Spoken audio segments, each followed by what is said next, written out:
How to block contacts on Zangi application. Do you want to block someone on your contact from Zangi app? If that's so, then this video might help you out. Without further ado, let's get started. First of all, open Zangi app on your mobile device. Once you open the app, now log in into your account with your registered email and password.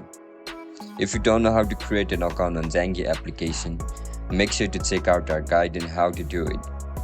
After you get logged in into your account, now click on the contact that you want to block. After you click on the contact, scroll down. Look at the second last option where you can see the option for block this contact. Tap on it and again tap on block. As soon as you click on block contact, your contact will be instantly blocked from your profile. And that's it, guys. That's how we're going to block someone on Zangi application. If you guys have any issues regarding Zangi app, then make sure to comment down below so that I can help you out. If you guys found this video helpful, don't forget to like, share and subscribe to our channel. See you in the next one. Bye bye.